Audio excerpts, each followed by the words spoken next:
Did you hear that the Yale law professor Bandy, who's made headlines with her diagnoses of the president as suffering from a mental impairment, appears to lack a valid license to practice psychiatry in her home state of Connecticut? Interesting, huh? Maybe she needs to have her head examined. Well, that's a very good point. And maybe the association that is responsible for handing out licenses ought to pull her ticket. Because what she is doing is demeaning the entire psychiatry profession. She's turning it into a political game. She just disagrees with the president. That's quite obvious. President doesn't have any mental impairment and all the rest. The 25th Amendment doesn't apply. He should not be impeached.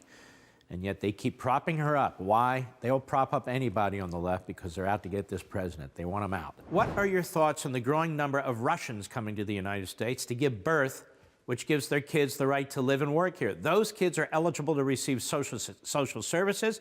When they turn 21, they have the right to sponsor their parents for an American green card. They have a right to sponsor more than their parents. It's chain migration. This is a disgrace on a couple of fronts. Number one, I reject the position that somebody can come into this country and have a child and unilaterally provide jurisdiction, constitutional American jurisdiction on that baby, and thereby make them, the parent, the mother, make them an American citizen. That is absurd. That's not what the framers of the Constitution intended.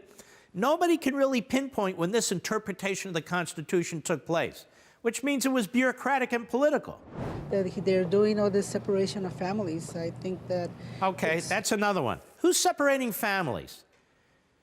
Nobody forced people to come to this country. The law is the law. If the family's separated, it's due to what the parents have done to the family. Who the hell sends their minor child to another country without the parents? Seriously, what kind of responsibility is that? Would you do that with your child? No. I don't have faith in big government. How many more times are we going to be ripped off? Under the Reagan administration, it was the biggest mistake my hero made. And they lied to Reagan. They passed a statute, the Simpson-Mazzoli bill, that requires them to fund a southern barrier, whether it's a wall or fence. They wouldn't do it. In 2006, they passed another appropriation statute, right? Oh, we're going to build a wall and fencing for over 700 miles. They do 30-some miles.